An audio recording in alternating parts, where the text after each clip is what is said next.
Ora, ora, muito bem. O problema P3 do exame de 25 de janeiro de 2023. E, portanto, apresenta um circuito composto por uma resistência de polarização da base do transistor, portanto, um R1, um RC, depois uma resistência de emissor, e o circuito essencialmente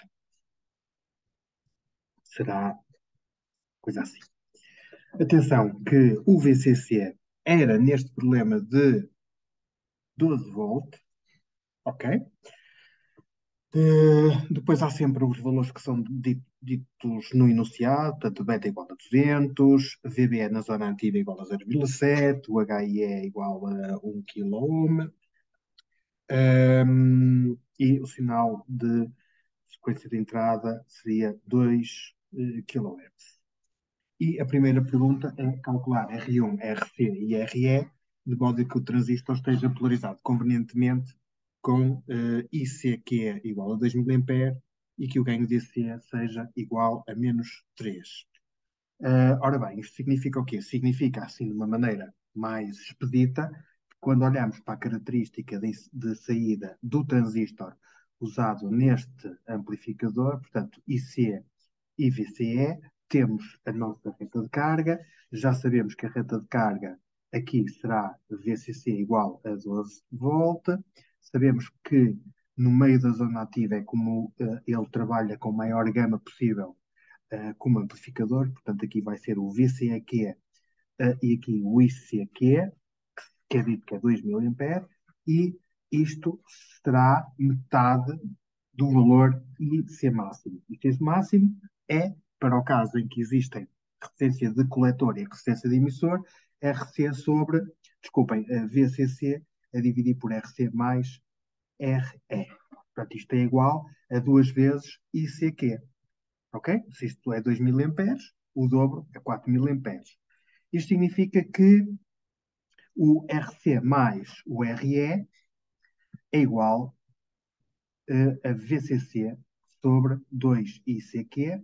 Portanto, isto é igual a 12 a dividir por 4 mA, é igual a 3 kΩ. Ou seja, a soma das duas resistências tem que dar 3 kΩ. Agora, temos que aproveitar o facto de que é dito no enunciado que o AV é igual a menos 3, estes menos 3 é igual a menos RC sobre RE, o que significa, neste caso, que RC igual a 3 RE. Com esta relação, nós vamos acima e colocamos 3RE mais RE igual a 3 kΩ, o que significa que RE é igual a 0,75 kΩ e o RC igual a 2,25 kΩ. Ok? Depois, o valor de R1. O valor de R1 é muito fácil, será esta é a corrente de base, portanto não há cá nada para baixo, portanto em R1 passa a corrente de base e temos que ver que esta tensão que está aqui, se nós quisermos calcular o R1, R1 vai ser igual a VCC menos VB, portanto a diferença potencial dos seus terminais, a dividir por IB. E este VB é igual a esta queda mais esta. Portanto, fazendo isto assim, de forma assim mais expedita, VB é igual a VBE mais RE, beta mais 1, IB, IB se quiserem, IB no ponto Q. Isto é igual a 0,7 mais 750 ohms vezes 201 vezes o IBQ. Ora bem, isto dá um IB que é igual a 2 miliamperes a dividir por 200, isto dá 10 microamperes. Portanto, isto vai ficar aqui 10 microamperes. Sendo assim, nós podemos calcular o R1 como sendo, então, os 12 menos, e agora entre parênteses, 0,7 mais 750 ohms, vezes 201, vezes 10 microamperes. Atenção que eu estou a ter muito cuidado com as unidades que isto pode confundir, a dividir por 10 microamperes. Isto vai dar 979,25 quiloohms. Ok? Muito fácil. A linha B, determinar as expressões, ou melhor, determinar as características de entrada e de saída deste amplificador, ou melhor, do transistor.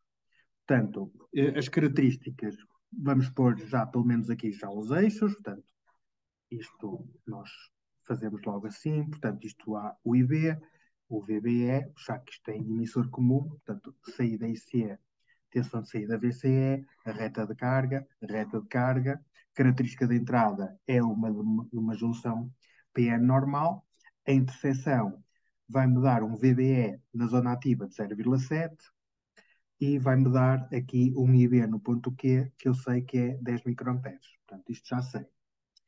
Na saída, o que é que eu vou ter? Vou ter aqui o ponto Q, com uma curva que corresponde a um IB igual a 10 microamperes. Este ponto aqui é o ICQ, que vale 10, que vale 2 miliamperes. E agora falta-nos saber estes pontos todos das retas de carga. Ora bem, embora este aqui seja fácil, da saída, um ponto é VCC e no outro será VCC sobre RC mais RE, e aqui a característica podem pôr outras curvas assim, pronto, pode ficar mais bonito, mas aqui já está tudo feito.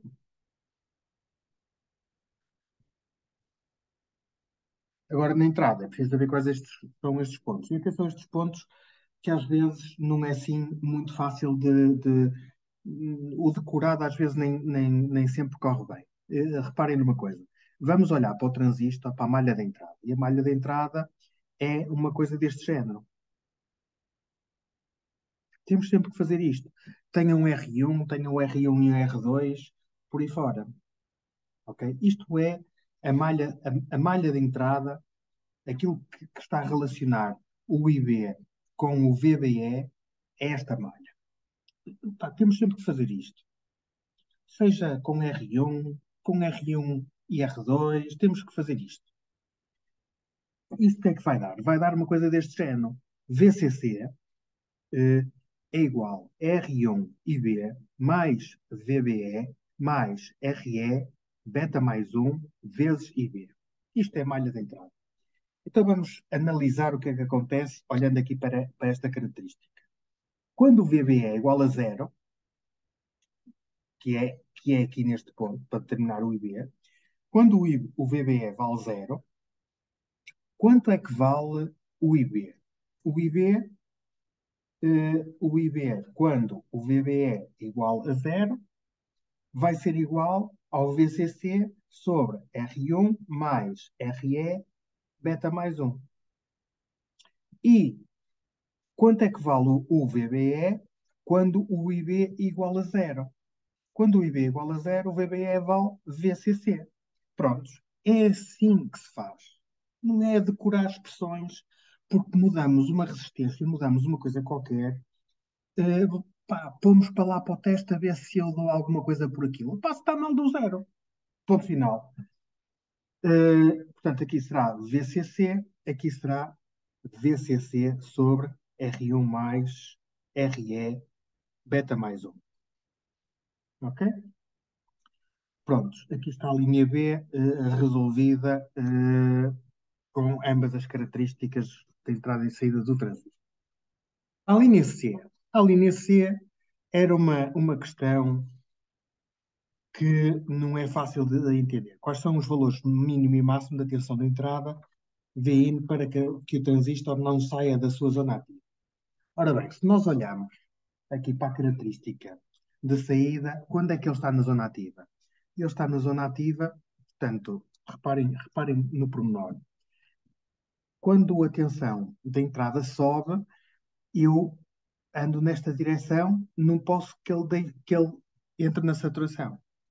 Quando é que ele entra na saturação? Ele entra na saturação quando aqui vocês alcançam o VCE de saturação. Vamos considerar, por exemplo, 0,3 volts. Portanto, é aqui o segredo da resolução desta linha. Então vamos lá ver. Se nós olharmos para a característica, eu até nem vou fazer noutra folha, vou pôr aqui neste bocadinho, a linha C.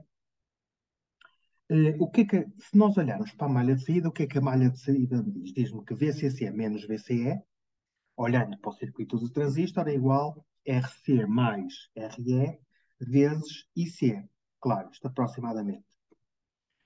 E agora vamos substituir com o VCE de saturação. Ok? E o que é que isto vai dar? Isto vai dar que 12 menos 0,3 é igual a 3K